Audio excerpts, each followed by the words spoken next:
إن الحمد لله نحمده ونستعينه ونستغفره ونعوذ بالله من شرور أنفسنا ومن سيئات أعمالنا من يهده الله فلا مضل له ومن يضلل فلا هادي له وأشهد أن لا إله إلا الله وحده لا شريك له وأشهد أن محمدا عبده ورسوله يا أيها الذين آمنوا اتقوا الله حق تقاته ولا تموتن إلا وأنتم مسلمون يا أيها الناس اتقوا ربكم الذي خلقكم من نفس واحدة وخلق منها زوجها وبث منهما رجالا كثيرا ونساء واتقوا الله الذي تساءلون به والأرحام إن الله كان عليكم رقيبا يا أيها الذين آمنوا اتقوا الله وقولوا قولا سديدا يصلح لكم أعمالكم ويغفر لكم ذنوبكم ومن يطع الله ورسوله فقد فاز فوزا عظيما أما بعد فإن خير الحديث كتاب الله وخير الهدي هدي محمد صلى الله عليه وسلم وشر الأمور محدثاتها وكل محدثة بدعة وكل بدعة ضلالة وكل ضلالة في النار فأعوذ بالله من الشيطان الرجيم ثم أورثنا الكتاب الذين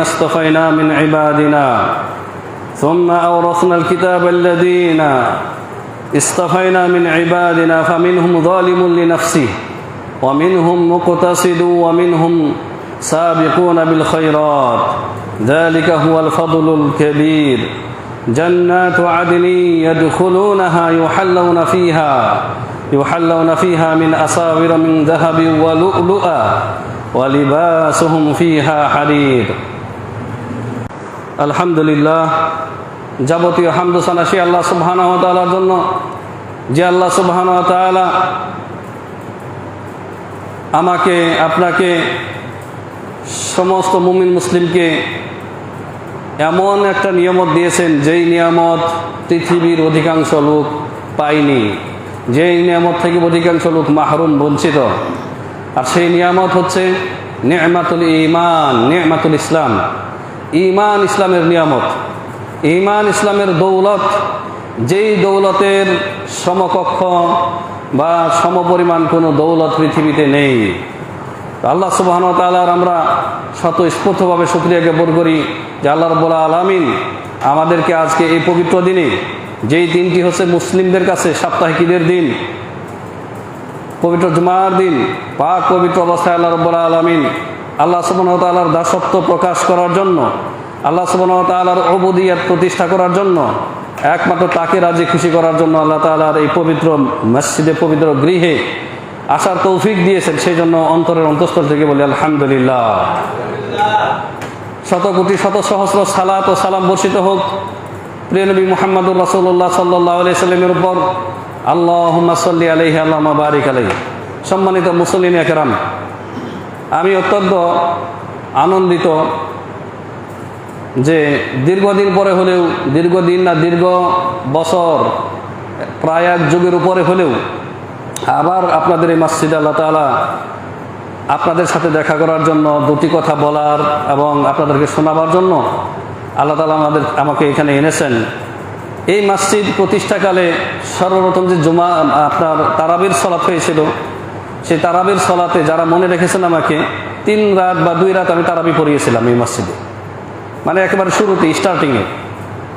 তারপরে দীর্ঘ প্রায় এক যুগ অতিবাহিত হয়ে গেছে, আমি বাইরেই ছিলাম। আমাদের বন্ধুবর, আমাদের প্রিয় ভাই তরিকুল ইসলাম সাহেব, তিনি আল্লাহর সাহায্যের মাধ্যমে, আল্লাহর ইচ্ছায় এবং তার অক্লান্ত পরিশ্রম এবং আপনাদের অংশগ্রহণের মাধ্যমে, আপনাদের সম্মিলিত মেহনতের মাধ্যমে এই প্রতিষ্ঠানটি ধীরে ধীরে তার পূর্ণতা পর্যন্ত নিয়ে এসেছেন। এটি দেখে আমার চক্ষু জুড়িয়ে গেছে, সত্যি আলহামদুলিল্লাহ।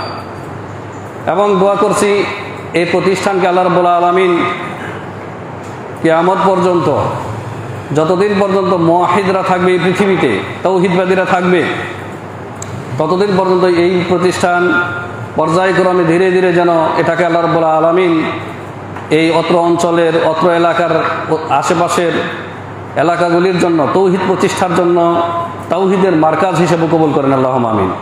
আপনাদের সমাজ যারাই এখানে বিভিন্নভাবে সহযোগিতা করেছেন, শ্রম দিয়ে, মেধা দিয়ে, অর্থকড়ি দিয়ে, কারো শ্রম, কারো মেহনত, জুহুদ যেন বৃথা না যায়, আল্লাহ রাব্বুল আলামিন সবাইকে কবুল করেন, আল্লাহুম্মা আমিন। সম্মানিত হাজিরিন, আজকের এই সংক্ষিপ্ত পরিসরে খুতবায় আমি একটি গুরুত্বপূর্ণ বিষয় নিয়ে আলোচনা করব। ওমা তৌফিক ইল্লা বিল্লাহ আলাইহি তাওয়াক্কালতু ওয়া ইলাইহি উনীব। বক্তব্যের বা খুতবার বিষয়বস্তু হচ্ছে বর্তমান যুগের মুসলিম বনাম আবু জাহেল। নাম শুনতে মানে বিষয়বস্তু শুনতে খারাপ লাগছে, তাই না? কিন্তু আলোচনাটা মনোযোগ দিয়ে শুনবেন, সবার প্রতি অনুরোধ, তাইলে বুঝতে পারবেন যে আমরা বর্তমানে আমাদের মুসলিমদের হালত কোথায় গিয়ে পৌঁছেছে। আমি যে আয়াতটি তেলাওয়াত করেছি, দুটি আয়াত তেলাওয়াত করেছি সূরা ফাতিরের দুটি আয়াত আমি তেলাওয়াত করেছি, যেখানে আল্লাহ রাব্বুল আলামিন সমস্ত মুসলিমদেরকে তিন ভাগে ভাগ করেছেন। কয় ভাগে? তিন ভাগে। মুসলিমদেরকে, কাফেরদেরকে না। এখানে কাফেরও বাদ, মুনাফিকও বাদ, শুধু মুসলিমদেরকে আল্লাহ রাব্বুল আলামিন তিন ক্যাটাগরিতে ফেলেছেন। এই যে দেখতেছেন সিঁড়ি, মেম্বরের কয়টা সিঁড়ি আছে? 1, 2, 3, তিনটি ধাপ আছে না? তিনটি সিঁড়ি আছে। এটা হচ্ছে আলা, সবচেয়ে উঁচু সিঁড়ি। তারপর এটা হচ্ছে দ্বিতীয়, সানি, এটা হচ্ছে উলা, নিচের থেকে হিসাব করলে এটা হচ্ছে প্রথম সিঁড়ি বা সর্বনিম্ন সিঁড়ি। তো মুসলিমদেরকে আল্লাহ রাব্বুল আলামিন তিন ভাগে ভাগ করেছেন। এই তিনের বাইরে হওয়া যাবে না। এই তিনের বাইরে হলে আপনি সিটকে জান্নাতের পথ থেকে আপনি সরাসরি জাহান্নামে গিয়ে পড়বেন। এই তিনের মধ্যেই তো এক ক্যাটাগরি আছে, যে ক্যাটাগরিতে থাকা যাবে না। আল্লাহ রাব্বুল আলামিন, আমি বিনা কোনো ভূমিকায় সরাসরি আলোচনায় প্রবেশ করছি। আর আবু জাহালের ঘটনাটাও টানবো ইনশাআল্লাহ। আমাদের বর্তমান যে মুসলিমদের যে হালত, ইমান ইসলামের যে বেহাল দশা, এর চাইতে আবু জাহেল কিছু কিছু দিকে যে আমাদের চাইতে ভালো ছিল, কিছু কিছু দিক থেকে আমাদের চাইতে ভালো ছিল, সেই বিষয়টা একটু টানবো ইনশাআল্লাহ। আল্লাহ রাব্বুল আলামিন ইরশাদ করেছেন, সুম্মা আওরাসনাল কিতাবাল্লাযীনা আসতাফাইনা মিন ইবাদিনা। অতঃপর বিগত জাতিগুলি চলে যাওয়ার পর, বিগত নবী রাসূলগণ এবং তাদের উম্মতরা বিদায় হওয়ার পর, আমি এমন লোকদেরকে কিতাবের উত্তরাধিকারী করলাম। আল কিতাব আই আল কোরআন, এই কোরআনের উত্তরাধিকারী করলাম। মিন ইবাদিনা, আমার বান্দাদের মধ্য থেকে তাদেরকে আমি চয়ন করলাম, বাছাই করলাম। তারা কারা? তারা হচ্ছে এই মুসলিম, যারা মুসলিম উম্মতে মুহাম্মদ সাল্লাল্লাহু আলাইহি সাল্লাম। তো তাদের পরিচয় দিতে গিয়ে আল্লাহ তাআলা বলছেন তারা তিন রকমের মানুষ। সুম্মা আওরাসনাল কিতাবাল্লাযীনা আসতাফাইনা মিন ইবাদিনা। অতঃপর আমি এই কোরআনের উত্তরাধিকারী করলাম আমার বান্দাগণের মধ্য থেকে, যাকে আমি চয়ন করেছি, তাদেরকে আমি বাছাই করেছি। তাদের মধ্য থেকে তিন ধরনের লোক রয়েছে। ফামিনহুম যালিমুন লিনাফসিহি। এই উম্মতে মুহাম্মদের এক শ্রেণী হচ্ছে, প্রথম ক্যাটাগরির লোক হচ্ছে দুর্বল ইমানের লোক, তারা যালিমুন লিনাফসি, তারা নিজের নফসের প্রতি জুলুমকারী। নিজের নফসের প্রতি তারা জুলুমকারী। এরা কারা? বেশি লম্বা তাফসিরে যাব না। এরা হচ্ছে ওই সমস্ত মুসলিমরা যারা ফরজ ওয়াজিবাত তো আদায় করেই, খুব ভালো করে খেয়াল করবেন, যারা নিজের প্রতি জুলুম করে, মানে পাপ করে, গুনাহ করে, এবং তারা থার্ড ক্লাস মুসলিম। কোন ক্লাস? Third class. এরা বিনা শাস্তিতে, বিনা আযাবে জাহান্নাম থেকে মুক্তি পেয়ে জান্নাতে প্রবেশ করবে না। জান্নাতে যাবে, কিন্তু রিমান্ডের শাস্তি পাওয়ার পরে। কারো রিমান্ড হবে কবরের জীবনে, বারজাখী জীবনে শাস্তি হবে। বারজাখী জীবন কত হাজার হাজার বছর থাকতে হবে, সেখানে কবরের আযাব হবে, এর মাধ্যমে তার প্রায়শ্চিত্ত হবে। আবার যাদের আরো বেশি গুনাহ রয়েছে, পাপ রয়েছে, তাদের কবরের আযাবে যথেষ্ট না, তাদেরকে আবার কিয়ামতের দিন উঠিয়ে আল্লাহ তাআলা যখন বিচার করবেন, তখন জাহান্নামে চুবাবেন। নাসআলুল্লাহ সালামাতা ওয়াল আফিয়া। জাহান্নাম কি মনে করেন? জাহান্নাম তার বর্ণনা দিতে গেলে আপনি স্থির থাকতে পারবেন না, তার যদি সেই ভয়াবহ বর্ণনা যদি শুরু করা যায়। জাহান্নাম, যেই জাহান্নাম থেকে আল্লাহ রাব্বুল আলামিন নিজেই বলেছেন যে তোমরা আশ্রয় চাও, তোমরা নিজেরা জাহান্নাম থেকে বাঁচাও, পরিজনকে বাঁচাও। সেই জাহান্নাম থেকে মুক্তি পাওয়ার জন্য, রক্ষা পাওয়ার জন্য নবী রাসূলগণ কেঁদেছেন। নবী রাসূলগণ, আমি আপনি কে? তো থার্ড ক্লাস মুসলিম যারা ফরজ ওয়াজিবাত পালন করে, মানে 5 ওয়াক্ত সালাত ঠিক আছে, 5 ওয়াক্ত সালাত পরে, ফরজ যাকাত দেয়, রমজানের 1 মাস সিয়াম সাধনা করে, আর বাইতুল্লাহ পর্যন্ত আর্থিক এবং শারীরিকভাবে পৌঁছাতে সক্ষম হলে হজ আদায় করেছে, মানে ইসলামের যে 5টি আরকান রয়েছে, খুঁটি রয়েছে, সবগুলি সে করেছে, কিন্তু সাথে কি আছে? পাপ আছে, কবিরা গুনাহ আছে। সুদ খেয়েছে, ঘুষ খেয়েছে, জেনা করেছে, জেনার বিভিন্ন প্রকরণ আছে, সেগুলি আর ওদিকে যাচ্ছি না। তারপরে আপনার মানুষকে কষ্ট দিয়েছে, মানুষের ধন সম্পদ অন্যায়ভাবে হরণ করেছে, মানুষের ইজ্জত নিয়ে ছিনিমিনি খেলেছে, মানুষের উপরে ক্ষমতার দাপট দেখে অন্যায়ভাবে প্রহার করেছে, মেরেছে, আছে না? দেখবেন নামাজ পড়তে পড়তে ঘটা পড়ে গেছে কপালে, কিন্তু ঘুষখোর। এই আজব এক দেশে আমরা বসবাস করি যে নামাজি ঘুষখোর আছে, আপনি কল্পনা করতে পারবেন না। নামাজি ঘুষখোর, এই নামাজি ঘুষখোর আমার দেখা আজ থেকে 25 বছর আগে, আমি প্রবাসে যাওয়ার আগেই দেখেছি।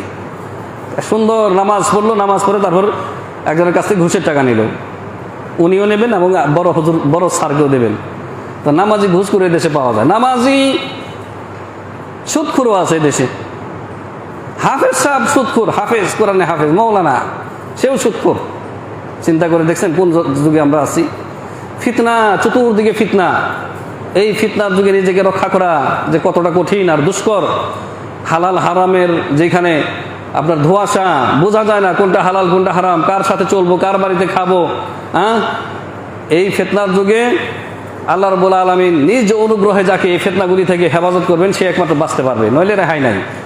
দেখবেন যে একেবারে নুরানি চেহারা, ফেরেশতার মতো দেখতে, কিন্তু অন্যের জমি দখল করে বসে আছে, সুদ খেয়ে বসে আছে, ঘুষ খেয়ে বসে আছে, বন্ধের উত্তরাধিকারী সম্পত্তি খেয়ে বসে আছে, 5 ওয়াক্ত মসজিদে আজান দেয়, তসবিহ টিপতে টিপতে বাড়ি যায়, আবার মসজিদে আসে, কিন্তু উত্তরাধিকারী সম্পত্তি বন্ধের সবটুকু মেরে আত্মসাৎ করে বসে আছে। এ তো নামাজি, নামাজে ঘটা পড়ে গেছে নামাজ পড়তে, আজান ও সবার আগে গিয়ে মসজিদে উপস্থিত, ওর আগে কেউ আজান দিতে পারে না। এরা হচ্ছে কি থার্ড ক্লাস মুসলিম।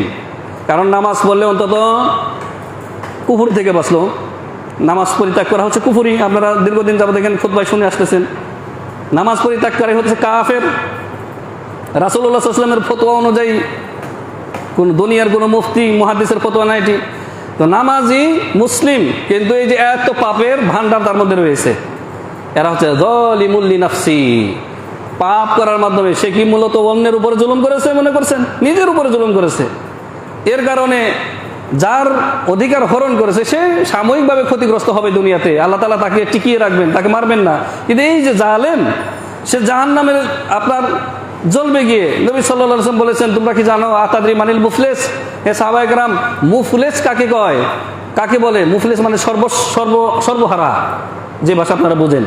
সর্বহারা কাকে বলে? সর্বনিঃস্ব। তোমরা তাকে চিনো, জানো? বলেন যে ইয়া রাসূলুল্লাহ, আমরা তো জানি যে দুনিয়াতে যার পরিবার পরিজন নাই, ভিটে বাড়ি নাই, কিচ্ছু নাই, সে হচ্ছে মুফলিস। নবী সাল্লাল্লাহু বলেন, না, তোমরা যেটা বুঝেছো সেটা না। কিয়ামতের দিন অনেক নেকি নিয়ে আসবে। মুফলিস হচ্ছে ওই ব্যক্তি কিয়ামতের দিন নেকির পাহাড় নিয়ে আসবে, কিন্তু শাতামা হাদা ওয়া দারাবা হাদা আকালা মাল হাদা, অমুক ব্যক্তিকে মেরেছে, অমুক ব্যক্তিকে গালমন্দ করেছে, অমুক ব্যক্তিকে তার ইজ্জত হরণ করেছে, মিথ্যা তোহমত দিয়েছে, চরিত্রের কলঙ্ক লিপে দিয়েছে, অন্যায়ভাবে মাল ভক্ষণ করেছে। সবাইকে তখন এই নেকির পাহাড় থেকে দিতে হবে। বিতরণ করে দিতে দিতে দিতে দিতে শেষ হয়ে যাবে, আর নেকি নাই। আমল তো বহুত করেছে, দিতে দিতে যখন দেখবে যে না, তারপরে মানুষ তার কাছে পাওনা আছে কিয়ামতের দিন, তখন ওদের গুনাহ, ওদের পাপের বোঝা এর উপরে চাপিয়ে দিয়ে উলকিয়া ফিন্নার, জাহান্নামে নিক্ষেপ করা হবে। দেখছেন? আচ্ছা, কতদিন চলবে? চিরস্থায়ী চলবে না। যেহেতু ঈমান ইসলাম ছিল, বড় শিরিক করেনি, বড় কুফরি করেনি, বড় মুনাফিক ছিল না, আকীদার মুনাফিক ছিল না, সেহেতু নির্দিষ্ট পরিমাণ জাহান্নামে কতকাল জ্বলবে আল্লাহু আলাম। জ্বলার পরে একদিন ইনশাআল্লাহ জাহান্নাম থেকে মুক্তি পেয়ে জান্নাতে আসবে।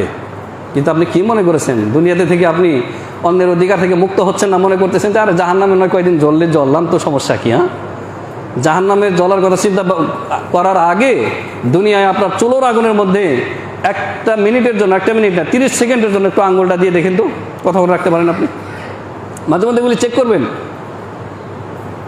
শুধু আরাম আয়েসে থাকলে আপনি দুনিয়া থেকে জাহান্নামকে অনুধাবন করতে পারবেন না। একটু চুলার কাছে গিয়ে বসবেন, একটু তাপ নেবেন, পোড়ার দরকার নাই।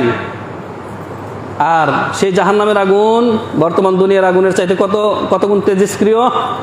69 গুণ, 69 গুণ। অথচ আপনারা জানেন দুনিয়াতে এমনও মানে উচ্চ ডিগ্রির তাপমাত্রার আগুন রয়েছে যে আগুনে পাথর গলে পানি হয়ে যায়, মাটি গলে পানি হয়ে যায়। সেগুলি হচ্ছে কি? আগ্নেয়গিরির যে লাভা। তারপরে এই যে আপনার লেদের মধ্যে যে আপনার উচ্চ তাপমাত্রার আগুন দেখতেছেন, যেগুলি দিয়ে লোহা গলায়, বিভিন্ন ধাতব পদার্থ গলায়। এই হচ্ছে 70 ভাগের 1 ভাগ তেজস্ক্রিয় আগুনের অবস্থা দেখতেছেন। জাহান্নামের আগুনে আপনি কিভাবে দুঃসাহস দেখান যে সেখানে কিছুদিন জ্বললাম তারপর জান্নাতে আসবো? না, এটা আপনাকে শয়তান প্রতারিত করে রেখেছে, আপনাকে ধোঁকায় ফেলে রেখেছে।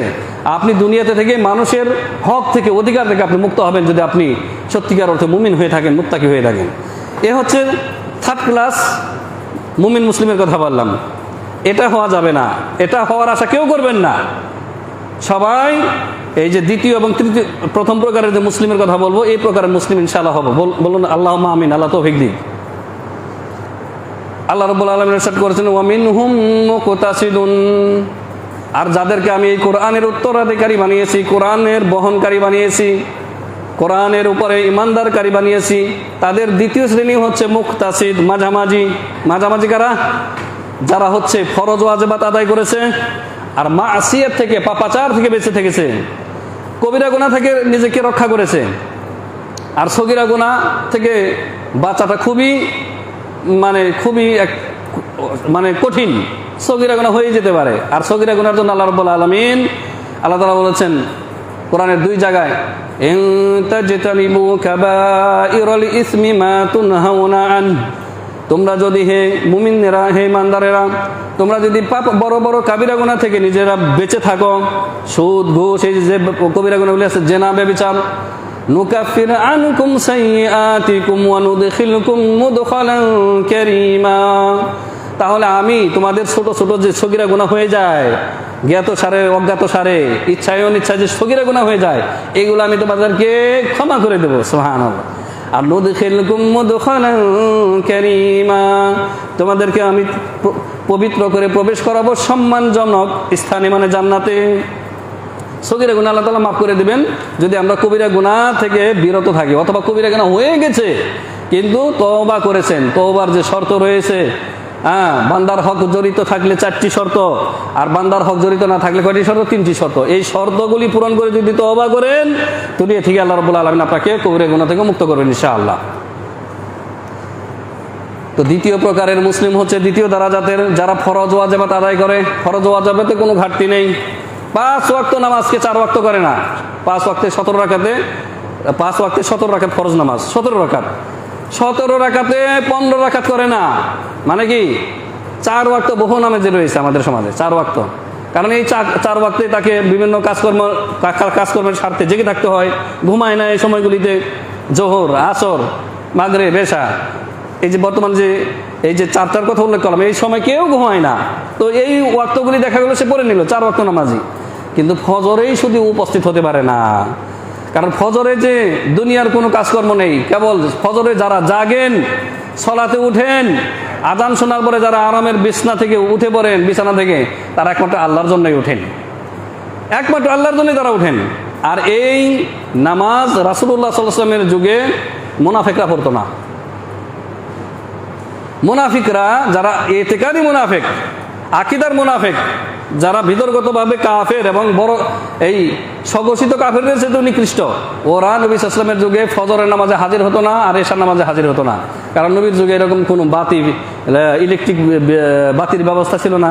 তো কখনো মসজিদে নববীতে একটু তেলের মাধ্যমে সলতার জ্বালানো হতো, কখনো জ্বলতো না তেলের অভাবে। তো এশার নামাজে, ফজরের নামাজে যেহেতু অন্ধকার থাকতেই নামাজ হয়ে যেত, কে আসলো কে আসলো না খোঁজখবর রাখা যেত না। মুনাফিকরা তখন গা ঢাকা দিয়ে থাকতো যে এখন তো আর দেখবো না, আমাদেরকে চিনবে না, যে আমি গেছি কি গেছি না, মুমিনরা তো এটা দেখতে পাবে না।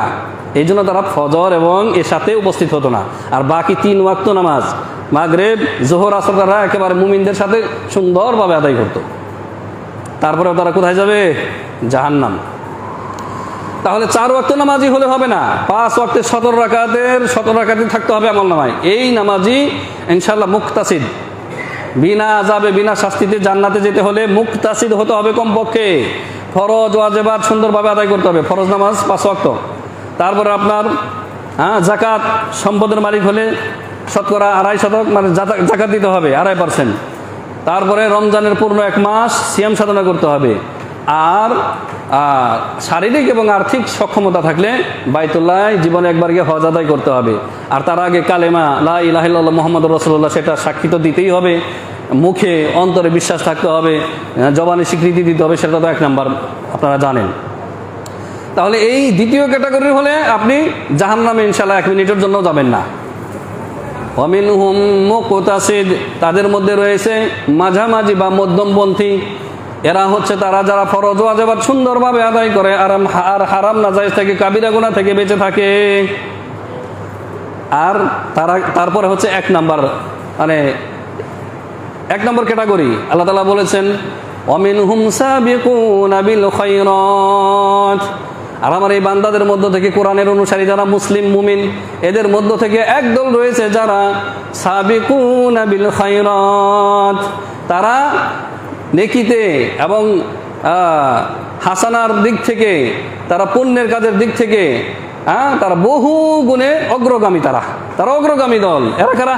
এরা হচ্ছে নবী রাসূলগণ, সাহাবায়ে কেরাম এবং নবী রাসূল এবং সাহাবায়ে কেরামের পথ এবং মতের উপরে যারা পরবর্তীতে কিয়ামত পর্যন্ত চলবে। মানে এই যুগের মানুষ হবে না তা না, কিন্তু এই যুগের মানুষ খুব কম হবে এই দলের। সাবিকুনা বিল খায়রাত, এই দলেও আপনি হওয়ার আশা আকাঙ্ক্ষা করবেন। সাবিকুনা বিল খায়রাতে আপনি শরীক হওয়ার জন্য আপনি আল্লাহর কাছে দোয়া করবেন, সর্বাত্মক চেষ্টা করবেন, এটাও সম্ভব। তারা কারা? যারা ফরজ ওয়াজিবাত তো আদায় করে, সাথে সাথে নফল আদায় করে। কি আদায় করে? নফল মুস্তাহাব। আপনি ফজর নামাজ পড়ে কাজে বেরিয়ে গেছেন, সে অফিসিয়াল কাজ হোক, খেতে খামারের কাজ হোক, অথবা বাগানের কাজ হোক, কিন্তু এখন এমন কোনো অঞ্চল নাই যেখানে গেলে আপনি হাতের নাগালে পানি পাবেন না। পানি আছে না? আপনি ওযু করে, অথবা বাড়ি থেকে ওযু করে গেছেন, অথবা ওখানে গিয়ে ওযু করে আপনি 2 রাকাত ইশরাকের নামাজ পড়লেন। কিসের নামাজ? ইশরাকের নামাজ। এটাকে আমাদের দেশের লোকেরা বলে চাষতের নামাজ, যে নামেই চিনেন না কেন। ইশরাকের নামাজ, সালাতুদ দোহা, চাষ, এসবগুলি একই নামাজের অনেকগুলি নাম। এই নামাজ 2 রাকাত পড়লেন, তো এটা তো ফরজ ছিল না আপনার উপর, এটা কি ছিল? নফল। এই নফল মুস্তাহাব আপনি পড়বেন। তারপরে সোমবার বৃহস্পতিবার রোজা রাখবেন, নফল জিকির আজকার বেশি বেশি করবেন, দান খয়রাত সাদাকা যাকাত তো দিবেনই, ফরজ যাকাত, আরও বেশি বেশি দান খয়রাত করবেন এতিম বিধবা গরিব মিসকিনদেরকে। তারপরে দিনী যে প্রতিষ্ঠানগুলি রয়েছে সেগুলিতে স্থায়ী সাদাকাতুন জারিয়া করবেন আপনি। এই সমস্ত কাজ হচ্ছে নফল মুস্তাহাব। এগুলির মাধ্যমে আপনি কি হবেন? সাবিকুনা বিল খায়রাত, পুণ্যের কাজে, নেকির কাজে আপনি অগ্রগামীদের দলে চলে যাবেন। আপনি এ গ্রেডে চলে যাবেন, আপনি এ গ্রেডের জান্নাতি। আপনি নবী রাসূলগণের সাথে, সিদ্দিকদের সাথে, শুহাদাদের সাথে আপনি জান্নাতে অবস্থান করতে চান, তাহলে সাবিকুনা বিল খায়রাতে আপনি শরীক হওয়ার জন্য আপনার মুজাহাদা করবেন, মেহনত পরিশ্রম করবেন, চেষ্টা করবেন। অসম্ভব না, অবশ্যই সম্ভব। আল্লাহ রাব্বুল আলামিন ইরশাদ করেছেন বিইذনিল্লাহ, আল্লাহর আদেশে, আল্লাহর ইচ্ছায় বলতে হবে, আদেশে না, আল্লাহর ইচ্ছায় এই 3 ক্যাটাগরির মুসলিমদেরকে আমি কোরআনের উত্তরাধিকারী করেছি। তবে প্রথম 2 ক্যাটাগরির অন্তর্ভুক্ত হতে হবে।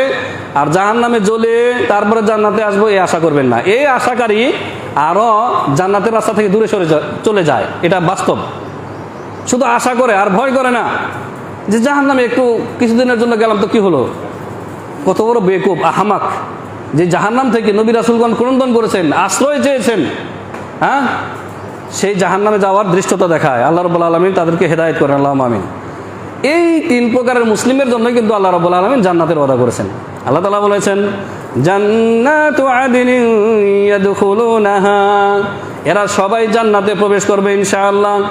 তবে বললাম যে 3য় ক্যাটাগরির হবেন না, প্রথম ক্যাটাগরি এবং 2য় ক্যাটাগরির এ এবং বি গ্রেডের জান্নাতি হবেন ইনশাআল্লাহ। বলুন ইনশাআল্লাহ।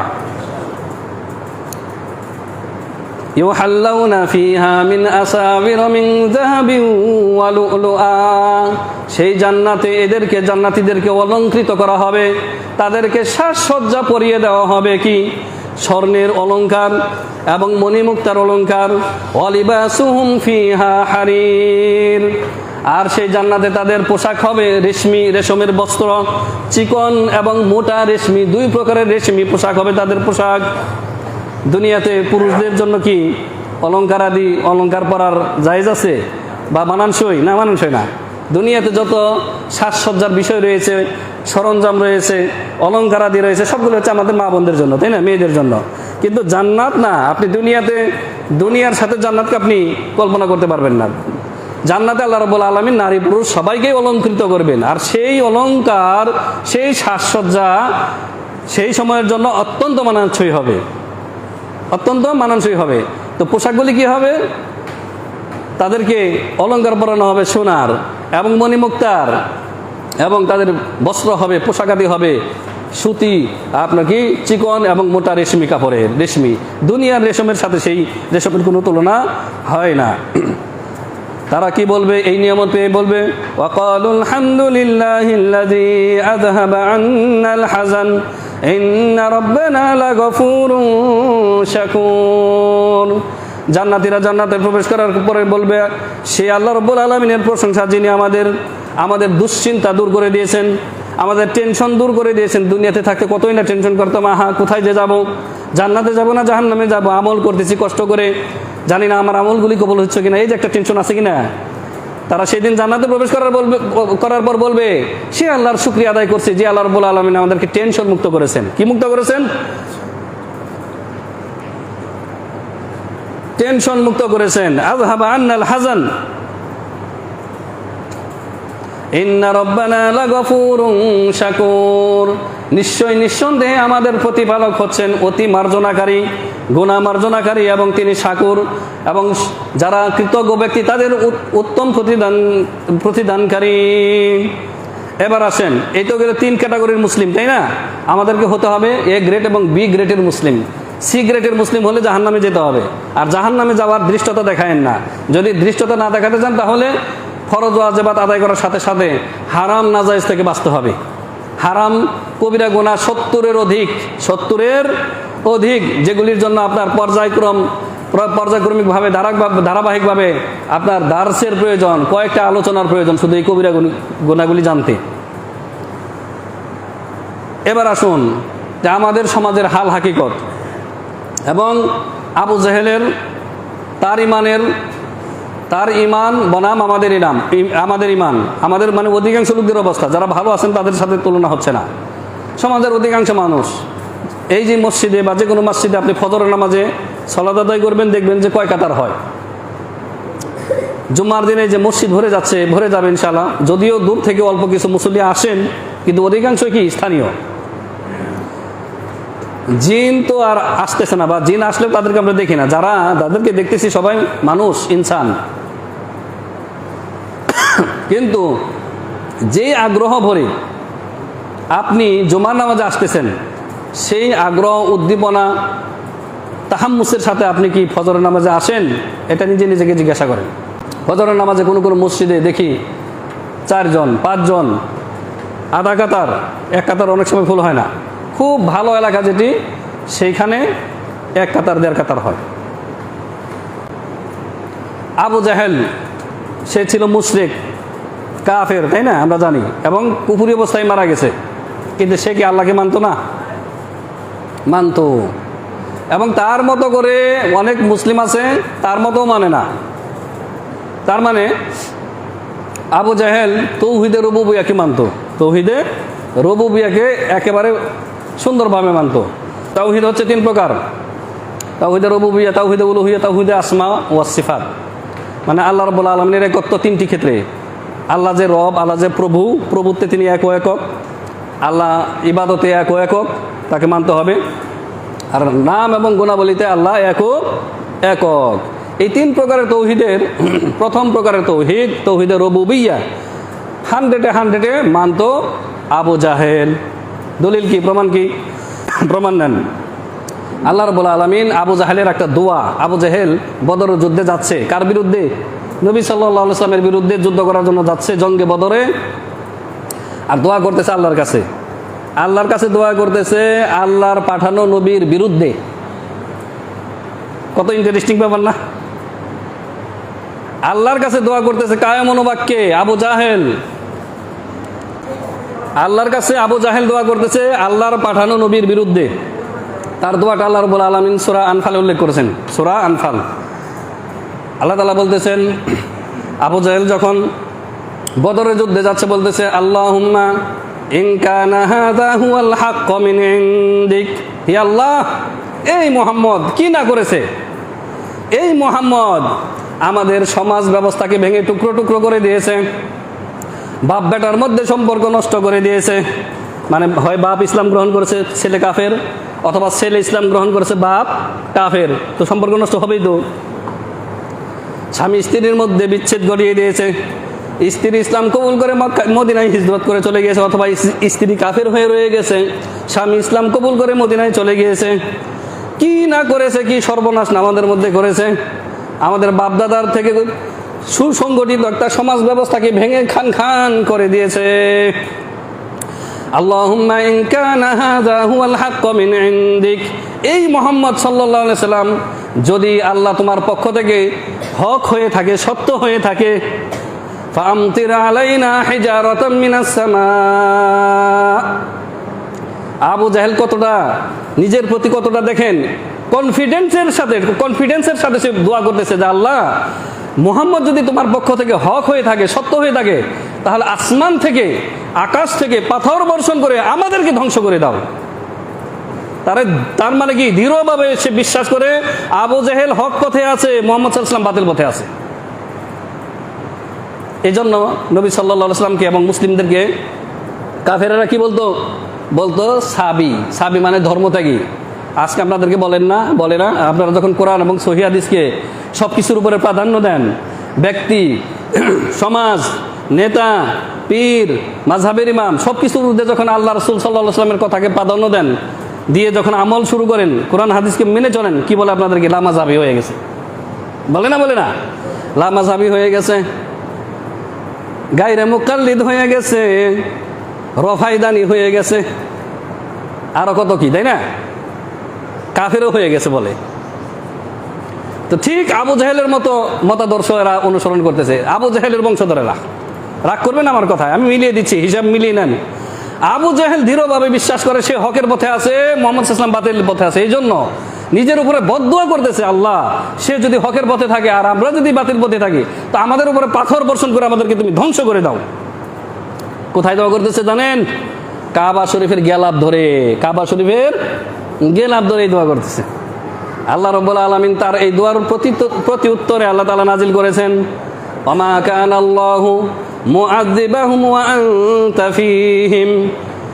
হে নবী, যতদিন পর্যন্ত আপনি তাদের মধ্যে জীবিত আছেন, তাদেরকে আল্লাহ এমন আযাব দিয়ে ধ্বংস করবেন না যে সমূলে সবাই বিনাশ হয়ে যাবে। আল্লাহ এই আযাব পাঠাবেন না। এটা নবীর বরকতে, নবী সাল্লাল্লাহু আলাইহি ওয়াসাল্লামের সুহবতের বরকতে। নবী মুহাম্মদ সাল্লাল্লাহু আলাইহি ওয়াসাল্লাম যতদিন মক্কাতে কুরাইশের মাঝে থাকবেন, আল্লাহ এমন গজব দেবেন না যে আযাবে এরা সমূলে বিনাশ হয়ে যাবে, ধ্বংস হয়ে যাবে, এমন আযাব দেবেন না। তা আবু জাহেলের এই দোয়া আল্লাহ ওইভাবে কবুল করলেন না। আল্লাহ তারা আরো বলে দিলেন, ওমা কানাল্লাহু লিউআযযিবাহুম ওয়া হুম ইস্তাগফিরুন। আর যতদিন পর্যন্ত এই মক্কার মুশরিকরা তওবা ইস্তেগফার করে, মূর্তি পূজা ছেড়ে দিয়ে, বাপ দাদার এই ভুল পথ ছেড়ে দিয়ে তারা ইসলামের পথে চলে আসবে, ততদিনও আল্লাহ এদেরকে আযাব দেবেন না, শাস্তি দেবেন না। আল্লাহ এদেরকে অবসর দেবেন, এদেরকে আল্লাহ অবসর দেবেন, ঢিল দেবেন। তো আবু জাহেলের ওই দোয়া ওইভাবে তো কবুল করলেন না যে আসমান থেকে পাথর বর্ষণ করে সবাইকে ধ্বংস করে দিবেন না। তবে বদরের ময়দানে তাদেরকে একটা পুরস্কার দিলেন, তাই না? পুরস্কারটা হচ্ছে 70 জন নেতা বন্দী হলো, আর 70 জন অত্যন্ত জঘন্যভাবে, লাঞ্ছিতভাবে তারা নিহত হলো, যাদেরকে বদরের নোংরা কূপে সবাইকে গণকবর দেওয়া হইলো। এদের মধ্যে আবু জাহেলও একজন।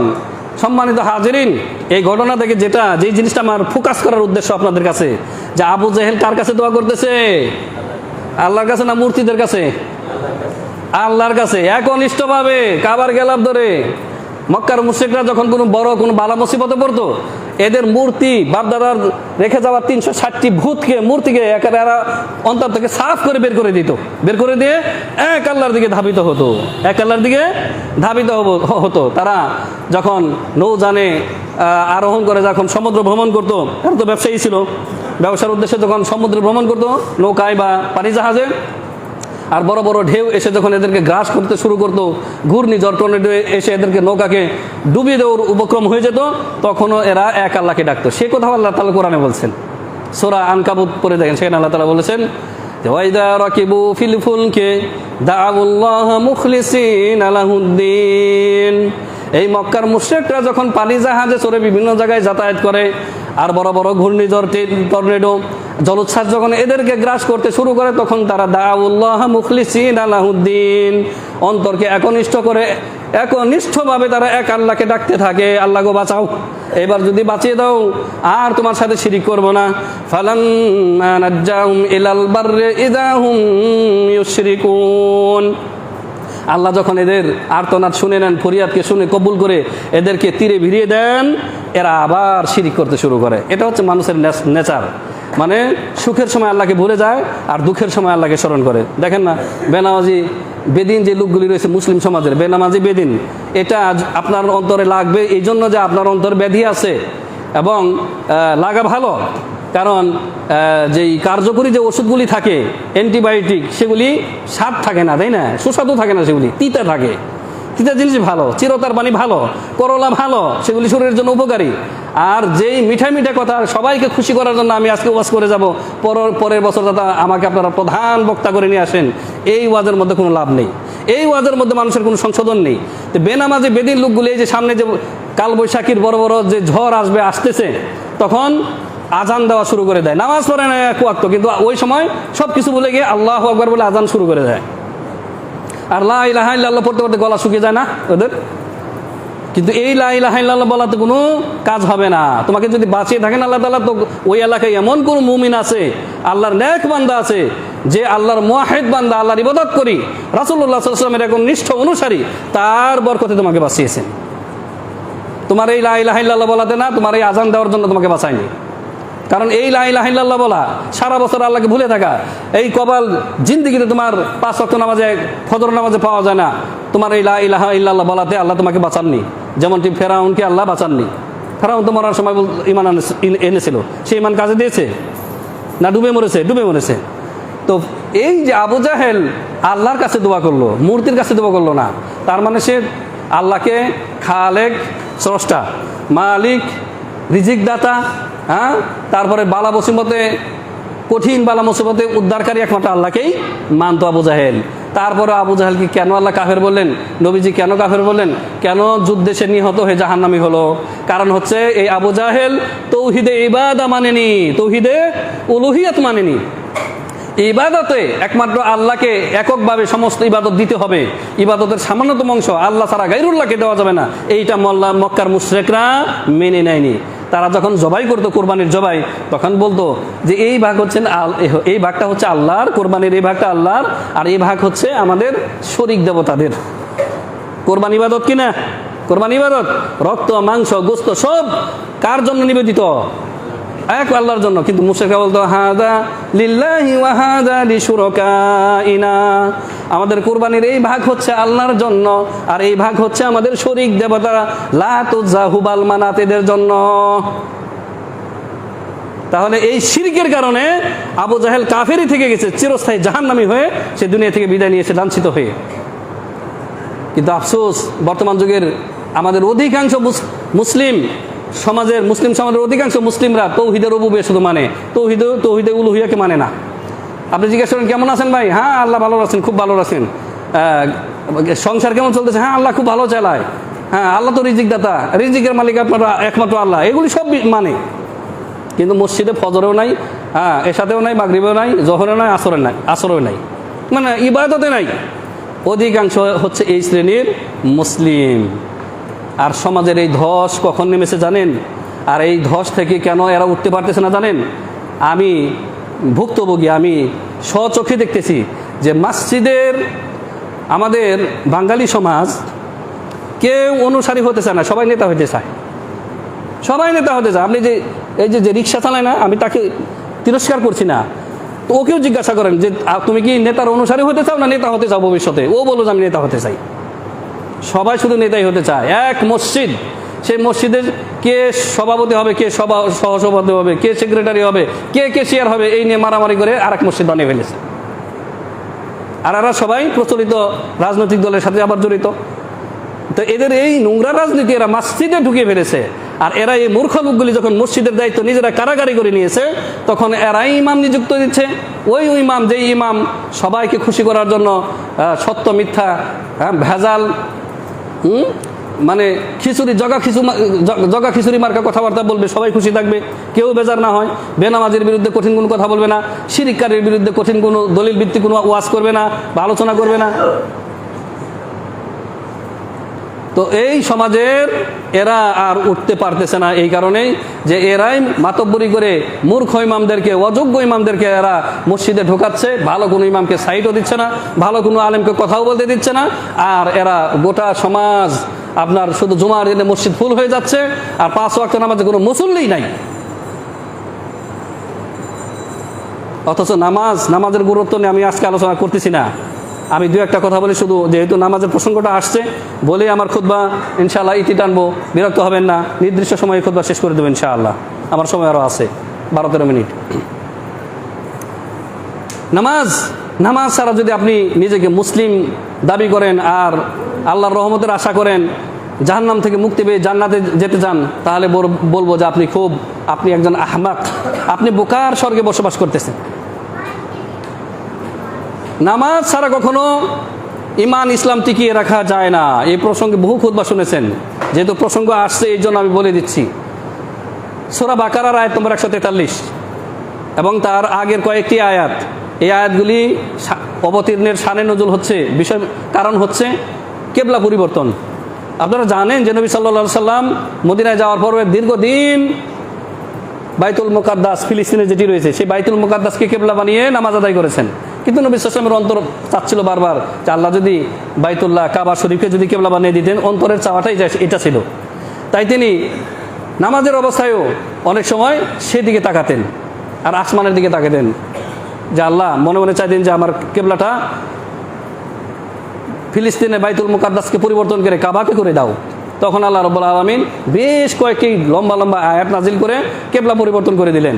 এবং মাদিনাতে যারা গিয়েছেন এবং ইনশাআল্লাহ ভবিষ্যতে যারা যাবেন, আল্লাহ তৌফিক দিক, যারা যান নাই এখন আল্লাহ তাআলা যেন তাদেরকে তৌফিক দান হজ করার এবং মদিনা জিয়ারত করার। সেখানে একটা মসজিদ রয়েছে, মসজিদে কেবলাতাইন। মসজিদে কেবলাতাইন বলা হয় ওই মসজিদকে, যেই মসজিদে নবী সাল্লাল্লাহু আলাইহি ওয়াসাল্লাম এবং সাহাবায়ে কেরাম আসরের নামাজ সম্ভবত পড়তেছিলেন বাইতুল মুকাদ্দাস ফিলিস্তিনের দিকে মুখ করে। আর নামাজরত অবস্থায় জিবরিল আলাইহিস সালাতু ওয়াস সালাম এসে বলেন, এখন আর বাইতুল মুকাদ্দাসকে কিবলা বানালে চলবে না, হে নবী আপনি কাবার দিকে মুখ করেন, কাবার দিকে রুখ করেন। সাথে সাথে নবী সাল্লাম রুকুতে ছিলেন, রুকু অবস্থায় ঘুরে গেলেন, বাইতুল মুকাদ্দাস থেকে কাবার দিকে মুখ করে দাঁড়িয়ে গেলেন। এই মসজিদকে বলা হয় কেবলাতাইন, মানে একই নামাজে 2 কিবলাকে রুখ করে নামাজ শেষ করেছেন নবী সাল্লাল্লাহু আলাইহি ওয়াসাল্লাম। একই নামাজে 2 কিবলার দিকে রুখ করে তিনি নামাজ আদায় করেছেন মসজিদে কেবলাতাইন। এই কেবলা পরিবর্তন হওয়ার পরে সাহাবায়ে কেরাম অনেকে বলা বলি করতে শুরু করলো, হায় আমাদের পূর্বপুরুষ যারা এই বাইতুল মুকাদ্দাসের দিকে মুখ করে যারা সালাত আদায় করে মারা গেছেন, কাবাকে কিবলা পাননি, তাদের কি অবস্থা হবে? তাদের আমল কি কবুল করবেন আল্লাহ? তাদের আমলগুলি কি বরবাদ হয়ে যাবে না কবুল হবে? বিষয়বস্তু ছিল আমল। বাপদাদা মানে যারা কাবাকে যারা কিবলা পাননি, তাদের আমল কবুল হবে কিনা এইটা তারা বলা বলি করতেছিল।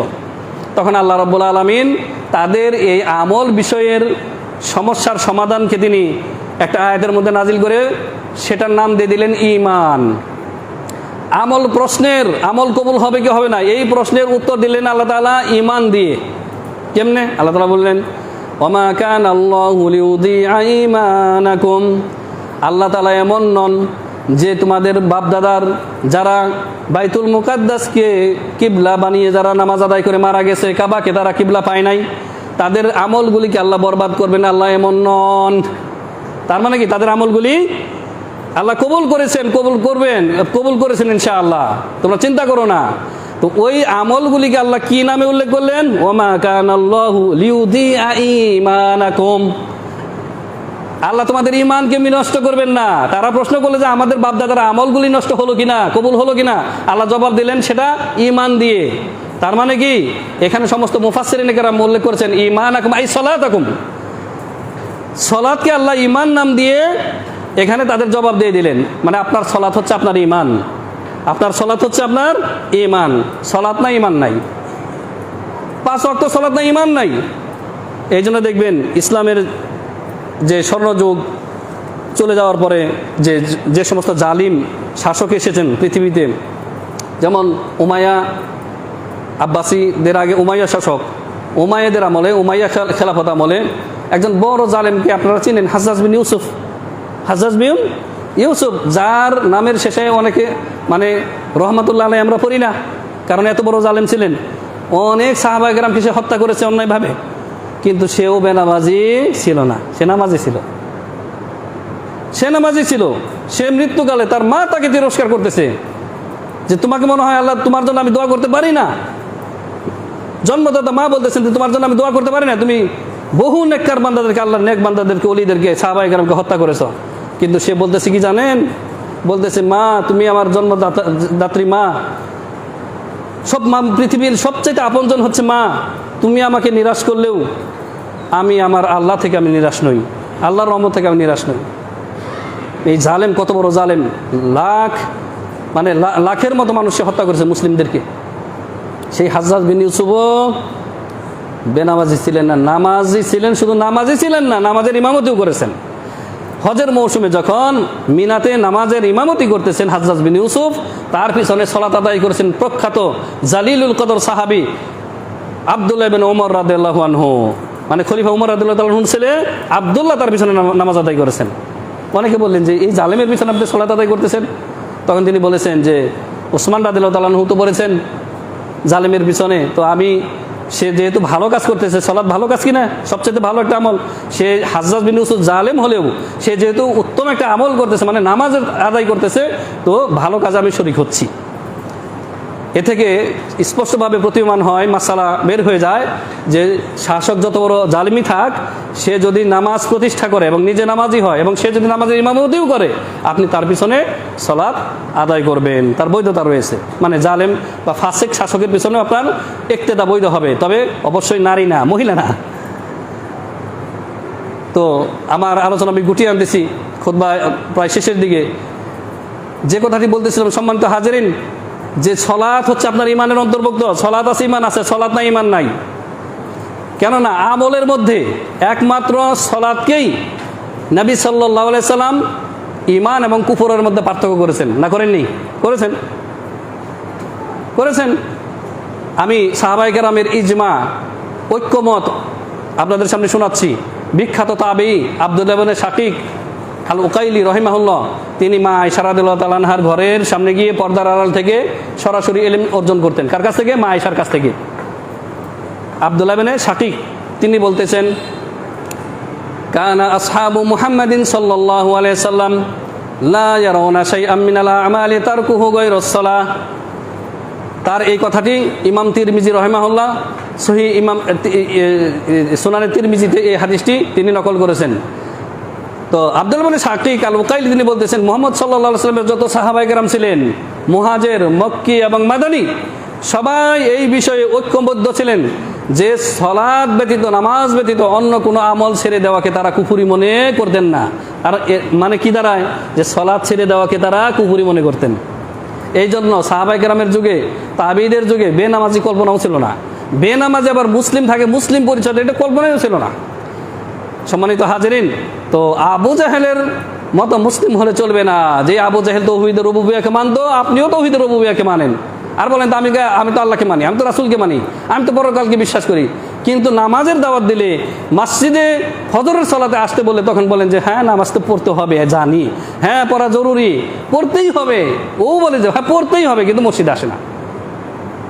যেই ঈমান আপনাকে ফজরের সালাতে মসজিদে আনতে পারেন না, সেই ঈমান আপনাকে জান্নাতেও নিতে পারবে না। লিখে রাখেন আপনি। কারণ ফজরের সালাত যেই ব্যক্তি পড়ে না, ওই ব্যক্তি তো আসলে নামাজি না। কারণ ফজরের সময় যে সালাত পড়ে, ও আল্লাহর জন্য সালাত পড়ে। ওই সালাতের সময় কোনো কাজ থাকে, দুনিয়াবি কাজ থাকে? ফজরের সালাত শেষ হয়ে যাচ্ছে আজকাল কয়টায়? 5টার আগে শেষ হয়ে যাচ্ছে। 5টার আগে শেষ হয়ে যাচ্ছে। তো এই সময় তো দুনিয়ার কোনো কাজকর্ম থাকে না। এই সময় এক শ্রেণীর লোককে দেখা যায় অটো গাড়ি নিয়ে রাস্তা সিএনজি নিয়ে বাড়ি থেকে বের হয়ে যাচ্ছে, আজানের আগে বের হয়ে যাচ্ছে, তারপরে ভ্যানওয়ালারা বের হয়ে যাচ্ছে। এরা যে কোন কোয়ালিটির মানুষ, কোন কোয়ালিটির মুসলিম আমার বুঝে আসে না। অথচ এরা নামাজ পড়ে না, উঠে যাচ্ছে কিন্তু নামাজ পড়তেছে না। হাদাহুমুল্লাহ, আল্লাহ তাআলা সবাইকে হেদায়েত দান করেন, আল্লাহুম্মা আমিন। বারাকাল্লাহু লানা ওয়া লাকুম ফিল কুরআনিল আযীম ওয়া নাফা'নি ওয়া ইয়্যাকুম বিল আয়াতি ওয়া যিকরিল হাকীম। আকুলু কওলি হাযা আস্তাগফিরুল্লাহাল আযীম ওয়া লাকুম ওয়া লিসাইরিল মুসলিমিন ফাস্তাগফিরুহু ইন্নাহু হুয়াল গফুরুর রহিম।